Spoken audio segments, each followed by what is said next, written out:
So hi everyone, welcome back to the story of the lost son, the prodigal son, the great parable Jesus told. We've got to the point where the prodigal, the ne'er-do-well son has decided all he can do is come home. And I want to flesh out the story a little bit, because at this point all we hear is he got up and went to his father. But what does that mean in reality? Imagine for a minute. Imagine it's you or a child of yours coming back to somewhere like Standon, and your father is one of the rich people in the village, maybe the Lord. And he comes back on the very day when we have the fair, we have the fetes. There are stalls out all across the village, and the son flies into Stansted, hitches a lift to Standon, and then gets out. What will happen? He looks like something the dog brought in last night. He's a wreck. The clothes are worn out, has nothing to his name.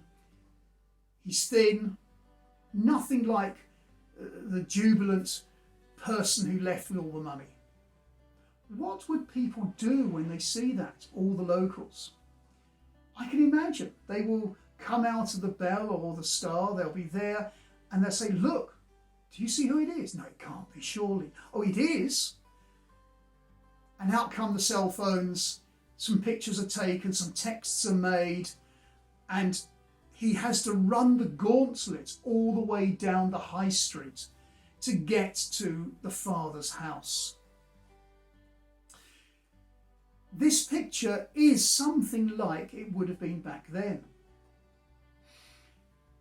He would have arrived back at the village, but in those days there were sharecroppers, there were people in the fields, there were young children, and before he was within a mile of the village, word would started to have got back.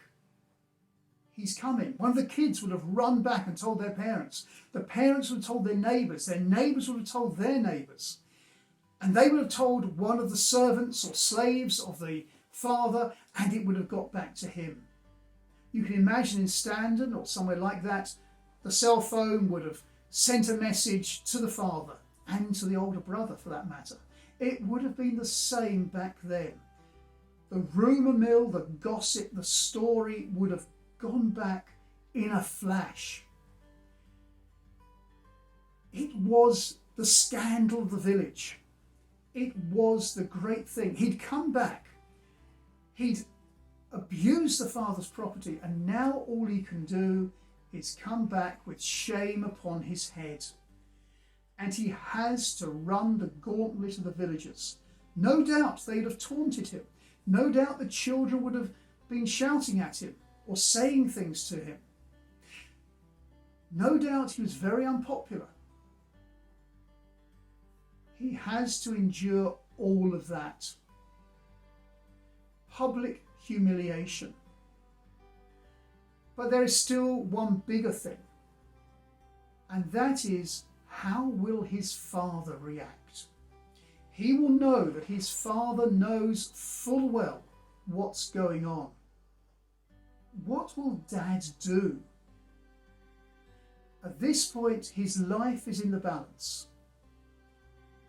And so is ours often when we go back recognising that we've done wrong and we need somehow to get back to God. It won't be perfect, and sometimes indeed those round about us will mock us and say, "He's a fool," or "He's a hypocrite." And no doubt that's true to some extent. But did we repent? Did we know what it was like? Did we see that happen? Did we face the shame? That is what the son is facing at this precise moment.